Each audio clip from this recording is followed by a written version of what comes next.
Can you see how, look, if we just step back now and what we've done as a process, remember our very first read of 2 minutes, and then read overnight, and then, then you did a pretty quick session with Jan, and now we've gone through it more carefully. This circling through the text, I think you can see how each time we've got, it's kind of like turning up the power of the microscope, isn't it? Each time we get a closer and closer understanding until really we're discussing some pretty complex things here, and it feels like the group's travelling fairly well and getting it. Yeah? Pretty much providing a critical review based on those questions that we answered. Yeah, I mean that's why I made the list of questions so that it gives us some sort of direction of how to approach this text. If next year or the year after you got a similar bit of research, or it could be an entirely different topic, many of these things you'd still be able to, the principle of these things, like look at number 2, what groups are being compared? You ask yourself that question. Number 3, what are the dependent variables? A lot of these questions you can transfer over into any reading of any research. That was the point of the exercise.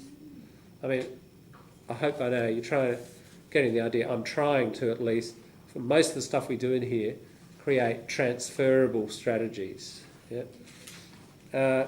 Procedures. Look, how was the data obtained from mothers or offspring? It might be another question. How was the data obtained from the Aboriginal people in the remote community? Was it a survey? Was it an interview? Were they rung by phone? Was it sitting around a traditional campfire where they felt more comfortable? We might have produced different answers, So the how you get the information out of people can make a big difference. Just how comfortable people feel produces different results. So hang on to that as a more general sort of, and notice it's structured in terms of intro, method, procedure, assessment, analysis, results, discussion. Again, those areas tend to be the classical areas you find in research. So those questions within each section tend to be typical questions you get within each section. So I hope that provides a bit of a framework for kind of critical reading of this sort of stuff. And at the end of reviews, when all the students give their reviews, do you give us the better or the better review, critical review of this? I've got a very good model answer, critical review of this. You gave us. Yeah. No, a model answer. I don't think I've given you that because I had where was she from? Peru. I think she's a Peruvian psychologist. She was right in the field, and I gave, we did this some years ago with a class. And she wrote this fantastic kind of critical review because it was right in her area.